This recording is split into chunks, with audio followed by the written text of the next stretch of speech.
You mentioned before the fact that you and your wife both have had thyroid problems and both your daughters. If you're okay with it, let's zoom in on your story, your challenge there, and then your recovery and how iodine fits into that. In med school, I was straight as an arrow. No, it didn't vary. Didn't. And then 6 months into practicing medicine, I realized this kind of sucks. I'm putting people on too many drugs that aren't treating the underlying cause of their illness, more drugs to treat the side effects from the first drugs. And I could see my patients weren't going to get better. I mean, I knew what I was doing. And, um, you know, my dad was my first and my best patient who was suffering from severe heart disease. And he had his heart attack at 40, second heart attack at 42. And over the next 20 years, developed continued angina, chest pain every day, taking nitroglycerins every day for chest pain. Over that 20-year period, he had 2 bypass surgeries, a couple of angioplasties. He was on 12 medications to control blood pressure, diabetes, and heart disease, and chest pain going along with that, and cholesterol. So he looked awful, looked like he was going to die at any moment.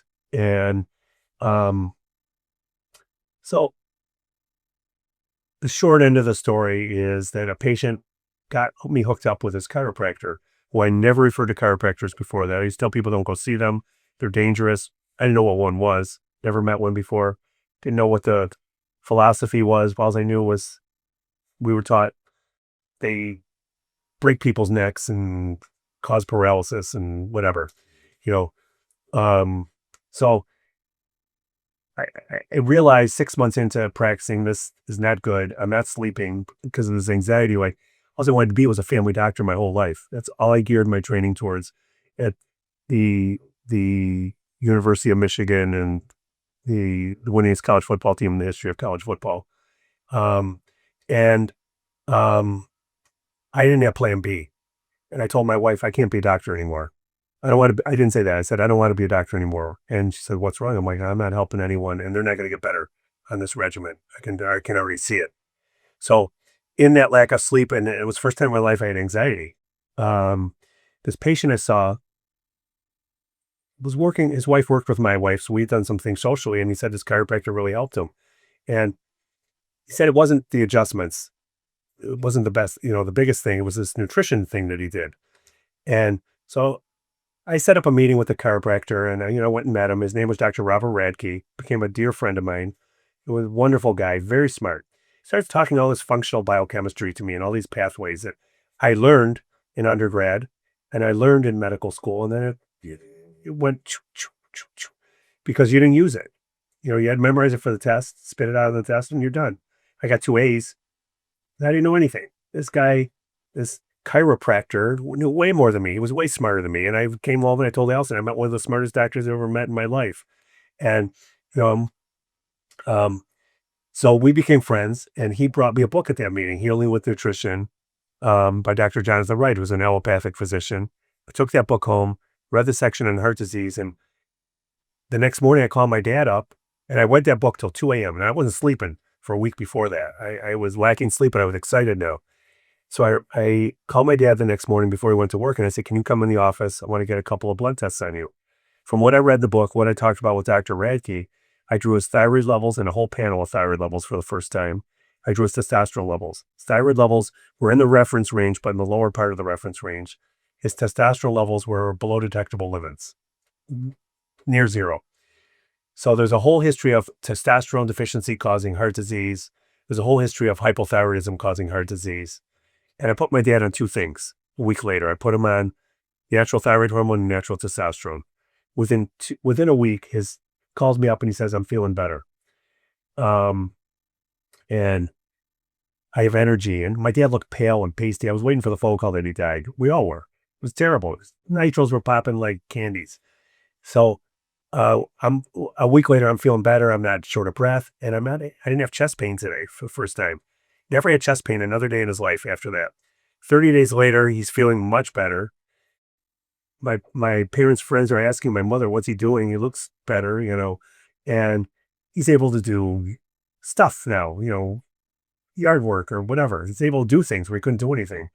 And I get his blood drawn again. His cholesterol in the 300s fell below 200 without changing any of his bad habits. Still had no angina.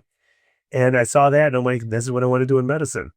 And I decided I'm going to do holistic medicine, even though I didn't know what the heck it was.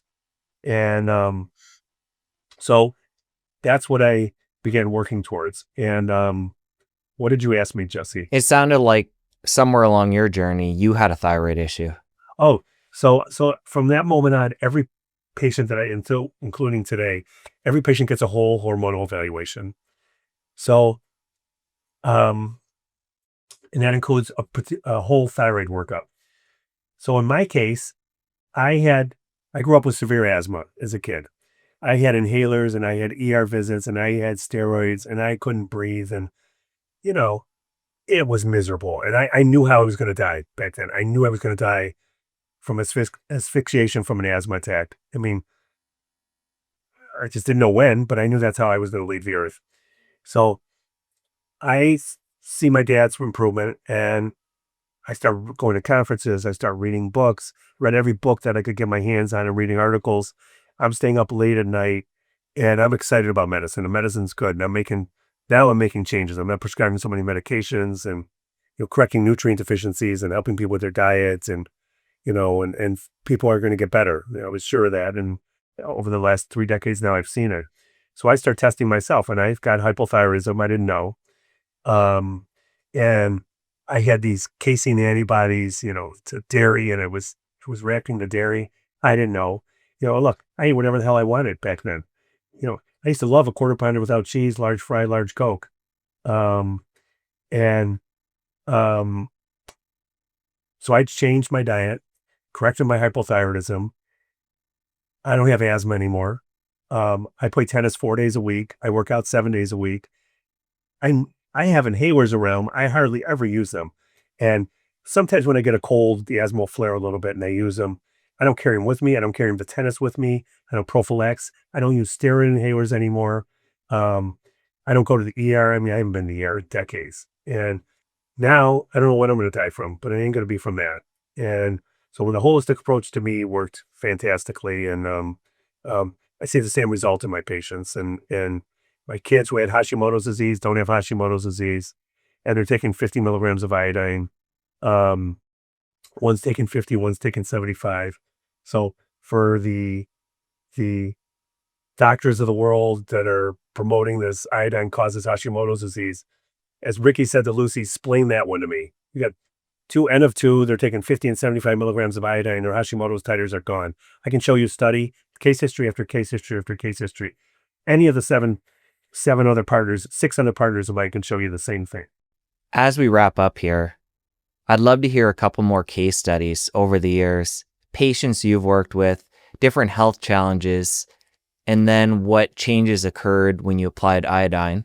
We talked about Marianne before and her cystic breast, but in a different realm of health challenge and how iodine came in and helped. So I'll give you one more. This was a lady with metastatic inflammatory breast cancer, the worst kind, stage 4. She comes to see me and she's given 3 to 6 months to live. She's in her 70s. She looks sick. She was pale, pasty, no energy. And the oncologist told her, offer her chemo that didn't sound like it would do much. And she just said, I'm not doing that. And she came for my evaluation. So I evaluate her. And I was working with Dr. Abraham at the time, and we were testing patients. And Dr. Abraham loved to test my patients because of where I live. I live in Michigan, the winningest college football team in the history of college football at the University of Michigan. And we border the Great Lakes, which is very low in iodine. All the states around the Great Lakes have very low iodine levels. Wisconsin, Illinois, Indiana, Michigan. The state down south, starting with a lowercase o, is very low in iodine. Bunch of Cretans live there, by the way, which is severe iodine deficiency. So he was interested in my practice because we are in a severely iodine deficient area. And he assumed most of my patients would be severely iodine deficient. He was right, because we started testing hundreds of patients at a time. I was collecting urine and either dragging the urine with me or the urine little things with me, or I'd, mail them to California and then go out there and test them. And finally set up a lab in my office to test people and was doing it. Um, and so Dr. Abraham wants to do a study with me with comparing women with breast cancer versus women without breast cancer, measuring their iodine, fluoride, and bromide levels. So I see this woman, let's call her Susie, and she's diagnosed with stage 4 metastatic inflammatory breast cancer, given 3 to 6 months to live. So I talked to her about going in this study, and she's signed up, signed the appropriate papers, and we checked a 24-hour urine time zero without iodine. Then we put him on 50 milligrams of iodine after that, and then we checked 1 day later, 30 days later. We were measuring iodine levels, bromide levels, and fluoride levels. So Susie, I guess I should go back in time. Susie's given 3 to 6 months to live. She sees me. I do my evaluation. This is before I knew about iodine. 2 years later is now when I meet Dr. Abraham and we're doing this study. So she's still alive 2 years later, even though she was given 6 months to live, 3 to 6 months to live. She was feeling better. She wasn't feeling great. She was a lot of pain, not much energy. Couldn't babysit her grandkids is what she really wanted to do. So I get her in this study, now 2 years into it. She's still alive. And I wrote about her in my iodine book. But I lecture with her too. I lecture with her slides. So we put her on. She does her urinary iodine test. Her test before she took iodine was iodine levels were in the dumpster, near zero. Her bromide levels were through the roof. They were, trying to think of my slide, 150 milligrams per liter, which is near toxic levels of bromide.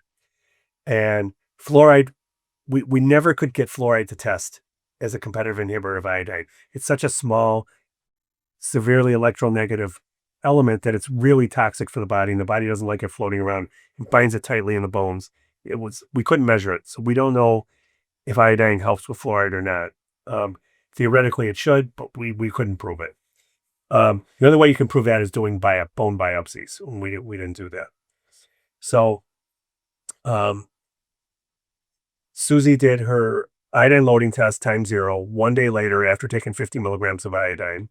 She did it again, and then 30 days later. And what we saw was the same thing we saw with the other 9 breast cancer patients in that study, which I document in my book, that iodine levels went from really, compared to women who didn't, I did 9 women with breast cancer, 9 women without breast cancer. That's the only thing I screened for. It came in the office sequentially. And what we found was, compared to the women without breast cancer, the women with breast cancer had 50% lower iodine levels and at least 50, or they were just over 50% higher bromide levels. And over that 30 days, iodine levels went up in the women with breast cancer, as you would expect, because they were taking 50 milligrams a day. Bromide levels peaked early at the 1 day thing and then started to come down. During that time period of that testing, Susie calls me and she says, I got a problem. What's the problem? My nightshirt is turning yellow over my breasts. Now, Susie, inflammatory breast cancers, you get these nasty looking lesions sticking, coming out of the normal skin tissue. It looks like flesh things sticking out. It's not pretty. And I said, why don't you come in, bring this shirt with you? I want me to see you. And this is in the middle of our 50 milligram a day thing, about 2 weeks into it. So she brings her nightshirt in. Her nightshirt is clearly yellow right here on the inside. The rest of the shirt's white. And I look at her and her nails are yellow. And I have pictures of these and I show these in pictures. Her nails are yellow, like about like this color yellow. The winningest college football team in the history of college football is shown here. And her eyes weren't that yellow. And I said, how you feeling? I feel great. I am now babysitting my 3 grandkids. I have more energy than I've had in a long, long time. And I want to thank you. She goes, but I don't know what this is and this. And I said to her, I think it's bromine toxicity. The yellow color matched the color of bromine. It's the same color here on her shirt. I said, let me take your shirt now. Test it. And so she agreed. And I called Dr. Abraham. I'm all excited. You won't believe this case. I got this shirt. Great, Dave. when are you coming? I said, 2 weeks. He goes, great, we'll test it. Well, we'll do the test. We'll take a piece off the front, a piece off the back, and we'll measure the iodine and bromide levels. And, we can do this test. And so him and I, for the next 2 weeks, we talk on the phone. We design this test to do it. And I go out to California, except there was one little hitch. I couldn't find the shirt. And the shirt's lost. So Susie kept taking the iodine, 50 milligrams a day. She never wanted to go down. She died 4 years later from inflammatory breast cancer. She lived a great quality life till the very end. My regret with Susie is I should have used more iodine in her. I put on 100 or 200 milligrams or more, something like that now. And the shirt's lost. So I tear my office apart. I put 2 people in my office searching for the shirt. No one could find it. I look at home. No one could find it. It's gone. So 10 years later, we move houses. And I moved to the house that I'm in right now.